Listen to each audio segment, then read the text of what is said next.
All right, a common question I get asked is, Alex, what are you looking for, right? I'm looking for something unique, something I haven't seen before, something that I think I will sell, right? That's really what I'm looking for. And also things like the parameters that I set out in the course, right? So something lightweight, less than a kilo, in shoebox size, ideally 45 centimeters, right? Things that do over 5,000 Australian dollars a month in turnover. Things that I think that I have never seen before. And going into these stores, you actually, like I mentioned before, is you find products that you've never seen before. You find new products that I've never seen before, and I've been in the business now for 10 years.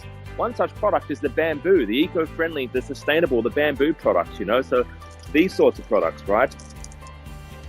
This is where the market's heading, especially eco-friendly, sustainable, environmentally friendly, things that, people don't like straws, they don't like BPA plastics, they don't like any of that sort of stuff. It needs to be things like this, because even the cutlery right here, you've got a lot of potential, right? You can sell this on Amazon, right? We actually list products on Amazon, on eBay. We build websites for some of our clients, but these particular products are actually quite good because there's a lot more potential. Like you can actually sell retail, you can sell wholesale, all these other things that you can build on the side of your Amazon business. So you still sell on Amazon. You sell on Amazon Australia and USA, but you can sell a lot of these bamboo plates. A lot of this stuff has a lot of other uses.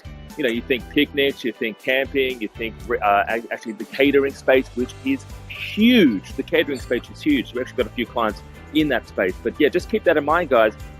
Okay, you don't want to just be selling on Amazon. You want to be selling on retail. You want to be doing wholesale. I mean, you can do eBay and you can do both, right? So make sure you check out some of these products. Any product that you actually bring in right now, whether it's these glass jars or straws, right? I think this is plastic, right? Ask yourself, is it sustainable? Is it eco-friendly? Because that's what people are looking for right now. It needs to meet those specifications. Eco-friendly, sustainable, environmentally friendly, BPA, can't be leaching plastics, especially if you're in the baby niche, right? You've got to keep that in mind. All right.